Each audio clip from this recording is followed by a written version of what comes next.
Nimona has recently hit Netflix, and it's safe to say that this movie was highly anticipated. Following the announcement that it was cancelled long ago, it's now made its appearance on screen for the first time, and I think it's safe to say that it didn't disappoint. With some heavy topics, dark undertones, and extremely interesting art style, this movie was definitely an interesting watch. So let's jump into this movie and break down the meaning of the ending along with the core themes that it wanted to convey. So let's get into it. Here is Nimona Ending Explained.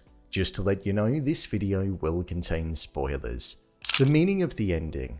Within this movie, we saw that Ballister was framed for the murdering of the Queen in front of the whole institution, but it turned out that it was the director who had the plan executed. She was the individual who essentially headed up the entire institution. She killed the Queen because she felt as though there was a crack that was forming within her, and that she was almost steering away from the prophecy that the legendary Glorith bestowed upon the land. Ballister was an individual who came from nothing, and was randomly selected in order to become a knight. He didn't fit the usual profile of what one would be, and that was something that the director wasn't a fan of, hence the reason as to why he was the easiest to frame.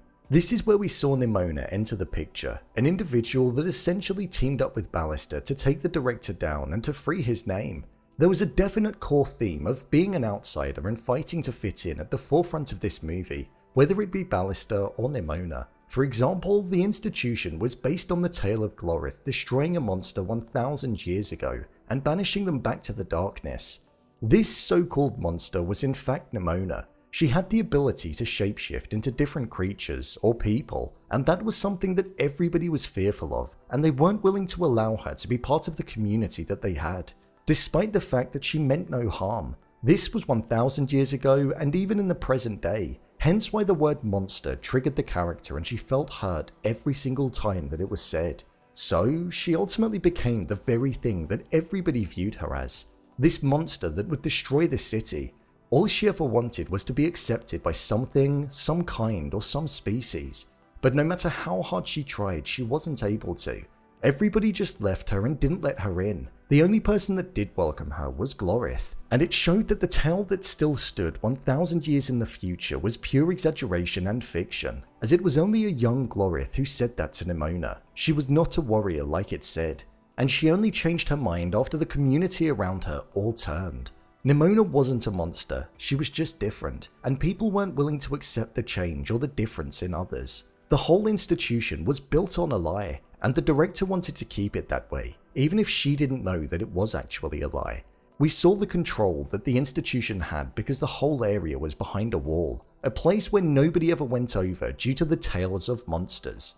But we saw that when the wall was destroyed, all of the residents were in awe of what they were looking at. It was a beautiful landscape that was far different to the darkness and the monsters that they were previously told of. With Ballister stopping Nimona from piercing herself and ending it all and apologizing to her for calling her a monster, we saw that she wanted to change the narrative of the way that she was perceived moving forward, and with the director looking to destroy the city in order to preserve the legacy of Glorith and the previous views, Nimona went into the blast, and it seemed like she was destroyed, as she was floating around in many different pieces. This ultimately meant that she was remembered as a hero amongst the people, and not the monster that everybody once viewed her as and had viewed her as for 1000 years.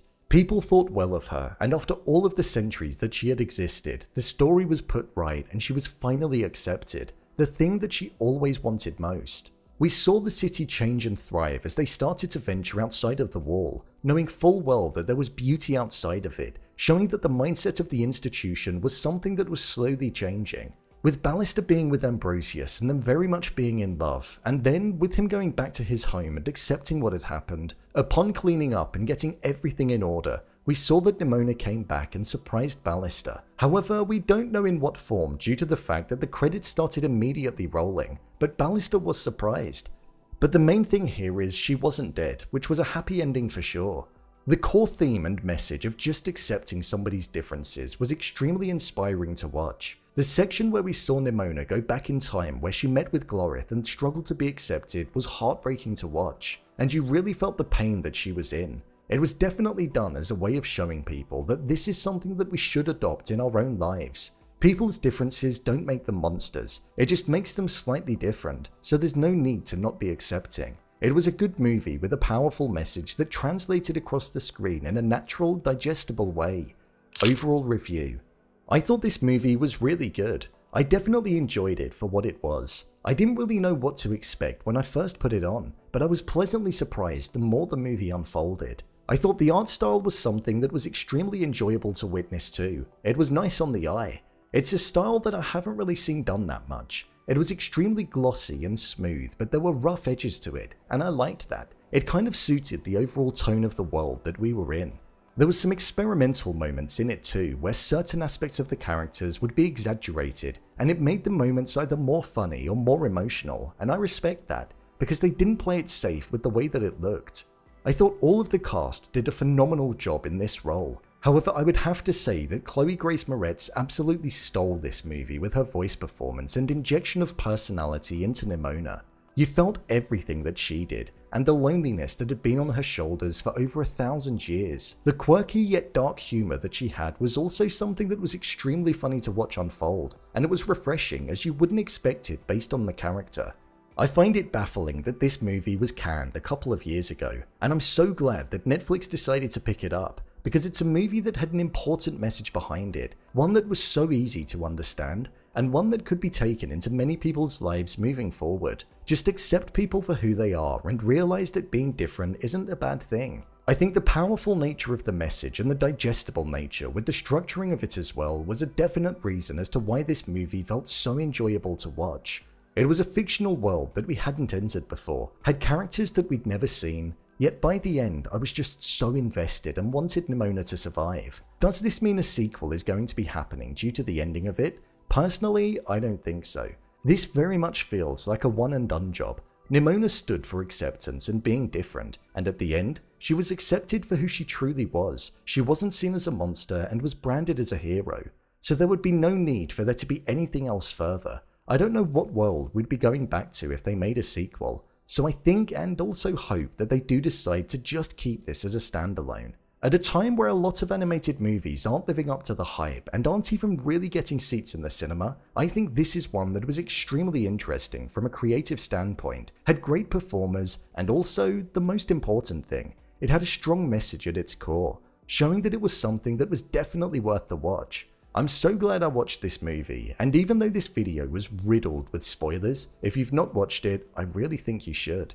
So, there you have it, Nimona Ending Explained. If you want to see more videos such as Endings Explained, theories and predictions and character breakdowns, then click on the I button, or alternatively you can head over to my channel where you'll find them all. If you'd like to give me a show or movie that you'd like me to review, then head over to my Twitter, @BrainPilot_, and tweet me what show or movie you'd like me to review next. And finally, if you'd like to see what I rate the latest movies that don't quite make the cut to getting a dedicated video, then head over to my Letterboxd profile. It's where I rate the latest releases in real time.